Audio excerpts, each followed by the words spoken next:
इस साल की शुरुआत में कांग्रेस की दिग्गज नेता मार्गरेट अल्वा ने प्रधानमंत्री मोदी को एक पत्र लिखा। इस पत्र में अल्वा ने कर्नाटक की बीजेपी सरकार की तरफ से धर्मांतरण पर प्रस्तावित कानून को लेकर नाराजगी जताई। अल्वा ने अपने पत्र में लिखा, हम ईसाई अनुशासित, अहिंसक और सेवा की भावना से भरे लोग हैं।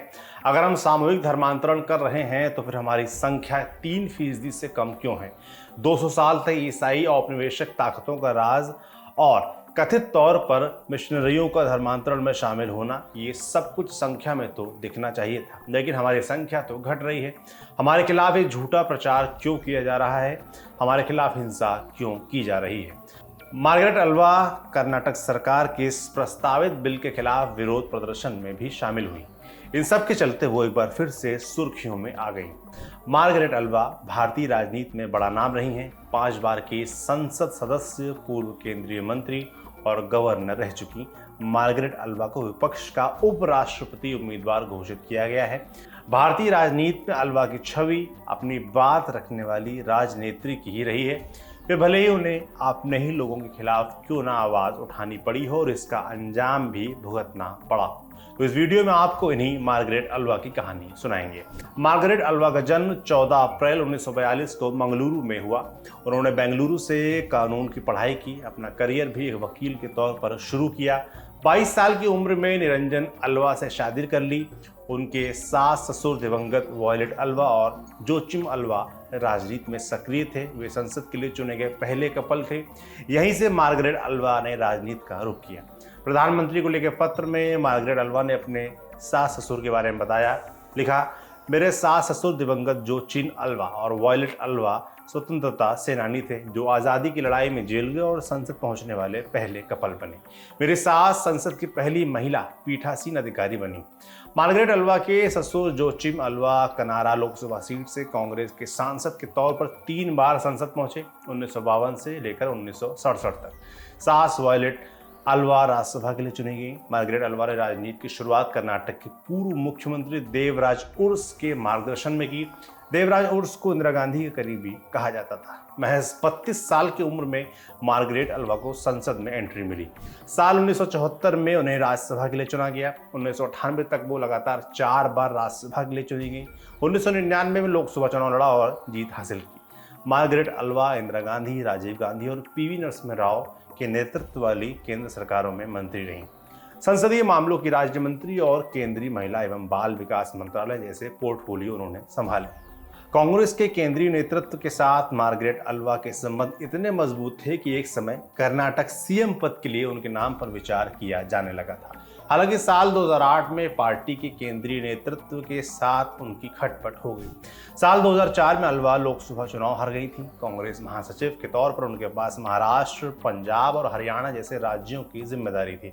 इधर 2008 में होने जा रहे कर्नाटक विधानसभा चुनाव में भी उन्हें महत्वपूर्ण भूमिका निभानी थी। साल 2008 में मार्गरेट अल्वा ने कर्नाटक कांग्रेस पर टिकट बेचने का आरोप लगाकर भूचाल ला दिया। उन्होंने कहा कि कर्नाटक में पार्टी मेरिट के आधार पर उम्मीदवारों का चुनाव करने की जगह टिकट बेच रही है। इस चुनाव में मार्गरेट अल्वा के बेटे निवेदित को भी टिकट नहीं मिला था। अल्वा के इस आरोप के बाद उन्हें पार्टी की जिम्मेदारियों से करीब 6 महीने के लिए हटा दिया गया। साथ ही साथ केंद्र सरकार में मंत्री पद मिलने की उनकी संभावनाएं भी खत्म हो गई। अपनी आत्मकथा करेज एंड कमिटमेंट में मार्गरेट अल्वा ने लिखा कि उन्हें ए.के. एंटनी के कहने पर हटाया गया। इस आत्मकथा में ही पता चला कि मार्गरेट अल्वा ने 2008 के कर्नाटक विधानसभा चुनाव में कांग्रेस की हार के बाद सोनिया गांधी को अपना इस्तीफा भेजा था। इस पत्र में उन्होंने कहा था कि टिकट बांटने को लेकर उनकी आशंकाएं सही साबित हुई। अल्वा ने कहा कि उनकी बातें नहीं सुनी गई। पार्टी के कुछ नेताओं ने उनकी बात सीधे तौर पर सोनिया गांधी से नहीं होने दी। मार्गरेट अल्वा ने लिखा कि कांग्रेस पार्टी में इतने सालों तक रहने के बाद उन्हें पहली बार ऐसा लग रहा है कि अब उनकी जगह इस पार्टी में नहीं है। साल 2016 में इंडिया टुडे को दिए गए एक इंटरव्यू में मार्गरेट अल्वा ने सोनिया गांधी पर आरोप लगाया था कि वो मनमाने तरीके से पार्टी चला रही हैं। उन्होंने ये भी आरोप लगाया था कि पूर्व प्रधानमंत्री मनमोहन सिंह उन्हें अपनी कैबिनेट में चाहते थे, लेकिन सोनिया गांधी ने ऐसा नहीं होने दिया।